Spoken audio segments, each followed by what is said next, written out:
These little small Class D amps, they're all over the place. So yes, once again, I'm talking about a small little Class D amplifier.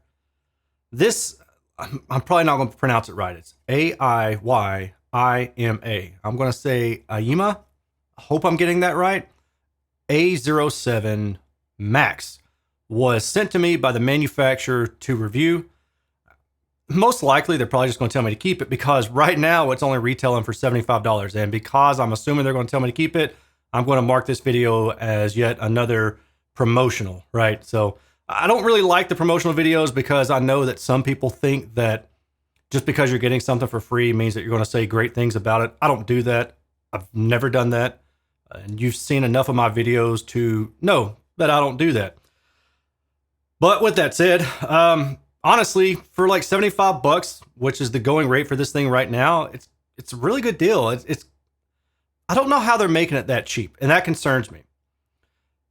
So when I'm testing this thing, I kind of expected at some point I'm going to break it. Recently, I reviewed a pair of the Fosse V3 mono block amplifiers, and I fried one of them because I was just testing that thing to no end. I mean, 3 hours straight of test tones and multi-tone signals and all sorts of stuff. And I wound up frying one of them. And I tested this one the following day, and I kind of was like, I'm probably going to wind up blowing this thing up too. But this one seemed to handle the abuse better. To me, the downside really comes into the marketing for this thing. If you go on Amazon where you can buy it right now, like I said, about 70, let's say 75 bucks. They say 300 watts plus 300 watts, Class D power amp, bridgeable mono amplifier, 600 watt with 3.5 millimeter line output for passive bookshelf desktop speaker. That's a heck of an explanation there, but let's just stop right here. 300 watts plus 300 watts and you see stereo. So you think, oh, this thing's going to do 300 watts per channel by 2. And it doesn't. Or maybe it does at like max output, but by regular standards, it doesn't. It doesn't even do 300 watts in mono mode by my measurements. So it's very, very misleading to see that. And that really is the only beef that I have with this amplifier.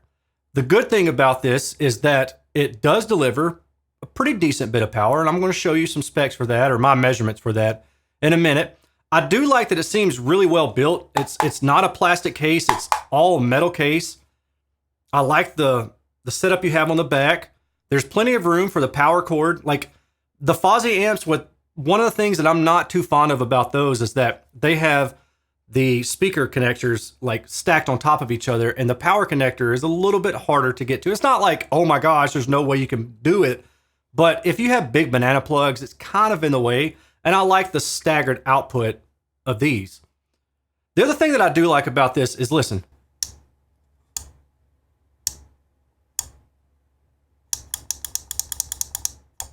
I like that. I like that tactile feel of that little click when you turn the amplifier on. Now on the bottom of it is a little switch for mono or stereo mode.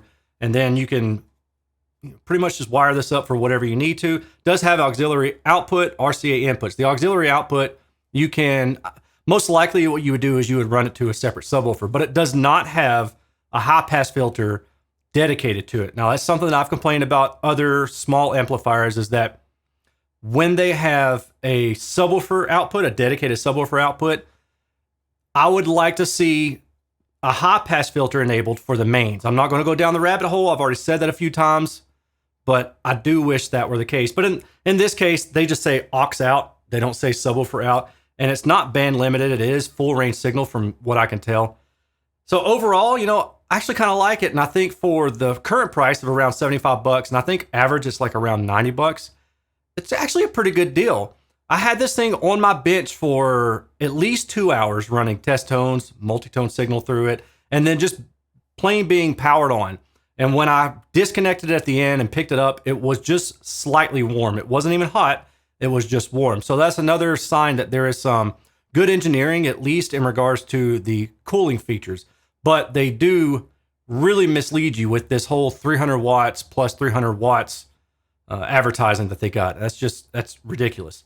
So let's talk about the sound. Okay, so I did some ABX testing actually against the Fosse ZA3, and then I also used the Fosse V3 mono block. And I'll just be upfront, I didn't hear a difference. Now, the difference is going to be because this amplifier and the ZA3 are both load dependent. The Fozzy V3 is not load dependent. And what that means in a nutshell is that different speaker configurations or different speaker impedances is going to create a different load to the amplifier, and it's going to alter the frequency response that you hear coming out of the speakers, all right? And I'm going to show you what I mean here in a second. But in my blind testing using the MoFi SourcePoint 8s as my reference, I didn't hear any issues. I mean, I was truly blind test, ABX testing. I had no idea what was playing. And when I was setting them up in pairs and trying to listen back and forth, level match properly, I couldn't hear a difference. Now, I have noticed differences in other things, but it seems to me like the high frequency stuff where there's not a big shift in the overall decibel output or change, I haven't noticed that. So while I'm talking about that, let me show you exactly what I mean by using some data. In the ideal world, the amplifier should only amplify the signal. It shouldn't alter the signal to any degree, unless that's specifically what you're looking for, maybe a 2 amp or something of that nature, then that's a different conversation. But I believe that an amp should just amplify the signal that's being input, and it should not change based on the load that it's driving, aka the speaker that it's driving. So for a reference, what I'm showing here is this black line right through here. That would be 0 decibels. And let's say that that's your baseline. All amplifier frequency response should have no change, right? That's your baseline, no change. But what happens is when you present different loads to this particular amp and some other amplifiers, the response does change. So here's what we have when we have an 8 ohm load.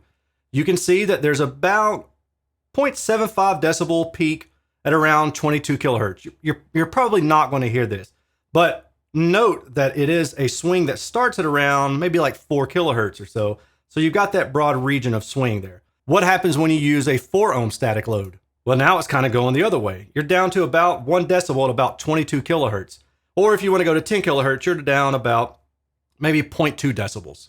This is how most amplifiers are tested, but what I like to do is to do something that some other outlets do, such as Stereophile and Soundstage Network, and that is to test using a simulated speaker load. If I introduce a simple load, which is, a simple kind of 2-way design with maybe a nominal 8 ohm load, you can see that we've got some swings going through here.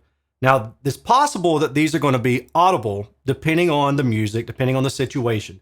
I didn't hear a difference in my blind testing.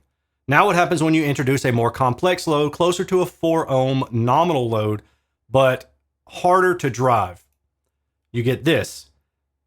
See, this peaking right around 2K is similar to the simple load, but the other thing is that you've got a broader region from about 3K to about 13K or so, where it's about a half a decibel peak, centered around 7 to 8 kilohertz. That's also something that you might hear. It's not a huge peak in overall level, but it's enough that you might notice it. Again, I didn't notice it, but it's okay to think that someone might if the conditions are right. But I would not trust myself to do a cited A-B comparison and solely believe that the differences I'm hearing are due to this. I would only take that information if somebody said, I did an ABX blind test and I passed it 100% of the time. I knew which amplifier was playing. That didn't happen for me. One thing I don't like is a noisy amplifier. Like if I plug up my speakers to an amplifier and all I hear is that drives me insane. So one thing I like to do is just do a baseline noise test. The red is the noise floor of the hardware that I'm using to measure this gear. And then the yellow is the noise floor of the amplifier itself, at least on one of the channels. And you're down about 100 to 120 dBV or so. That's really low. I don't think you're going to hear that at all. So to me, this is a non-issue. So now let's look at the power rating, what I obtained in stereo mode, and then I'm going to show you mono mode in a second. For the 8 ohm load, you go to about maybe 95 watts or so before you start increasing in distortion. At around 1% THD, you're at around maybe 130 watts, give or take. With 4 ohm, you get to about maybe 160 watts, give or take, at 1% THD. But then when you get up a little bit up here, this thing goes into protect and it basically shuts the outputs off, mutes them, And that way it protects the amplifier from being overdriven. If I look at a simple load, it's close to the 8 ohm nominal load, so maybe just a little bit more power. And then if I go with a complex load, probably more typical of a harder to drive speaker, you can see that you hit 1% THD at around 280, 290 watts or so. Now, maybe that's where they're coming up with this 300 watts, but they say 300 watts at 4 ohm in their manual. I'm gonna read it. 315 watts using the 48 volt 5 amp power supply at 4 ohm. I'm using the 48 volt 5 amp power supply. This is what came with the amplifier. So I'm not hitting that 300 watts by 300 watt spec. What about in mono mode? 8 ohm gets me to about at 1%, kind of close to the same as what we saw a second ago, maybe just a little bit higher. Let me go back real fast. Yeah, maybe just a little bit higher at 8 ohm in mono mode. But the 4 ohm mono mode gets us to about 250 watts or so, which compared to 4 ohm in dual channel mode gets you maybe about 70 watts more output at 4 ohm. That's pretty good. All in all, there's really not a lot to say about these amplifiers. I mean, I could go on and I could just talk about sound and soundstage and do all that stuff. But honestly, the only thing that really truly matters, at least to me, is it noisy? Does it alter the frequency response? And does it make the power I need it to make for my speakers and my listening room and my distance? And if this thing, if let's say like 100 watts or so is adequate for you and your listening distance, which for most people in a small to medium sized room, you're probably going to be okay with that, then this amplifier should do the trick. And at price of 90 bucks regular, 75 or so on sale right now, it's hard for me to not recommend it, honestly. But I'll leave it up to you, what you think about it. It seems like it's built well, and if I have a friend looking for it, then I would say, hey, yeah, check this out for a desktop amplifier. Hopefully that helps you out, helps you make a decision if you're kind of on the fence about this versus something else. I'll just be honest with you. Overall, I kind of like this more than the Fozzy stuff that I'm seeing out right now, and I've had hands-on experience, but it's up to you. You know, the biggest thing to me is just the build quality, and I like that. It does pretty good power, but it does not hit that 300 watts, and I think that's hopefully AIYIMA will come down off of that, because I just, the way that that's marketed, I don't like it. It seems disingenuous, if I'm being honest. But at any rate, I will end this review here, and if you enjoyed it, please leave a thumbs up and do all that kind of cool stuff. If you would like to join me at patreon.com to get some insider information of things that I'm testing and that kind of stuff, then please do so. Join me at patreon.com/Erin's Audio Corner. Otherwise, if you'd like to help out and you don't want to pay directly, but you buy things through Amazon or Crutchfield or Best Buy or whatever, I have generic affiliate links in my description of the video below. And if you don't mind, just click one of those generic affiliate links when it's time for you to buy whatever it is, a TV, a refrigerator, new socks, new shoes, whatever. And follow that link and buy whatever you need to. I do earn a small commission off of that, and that helps me keep doing what I'm doing, and I do appreciate it. I will talk to y'all later. Take care. Peace.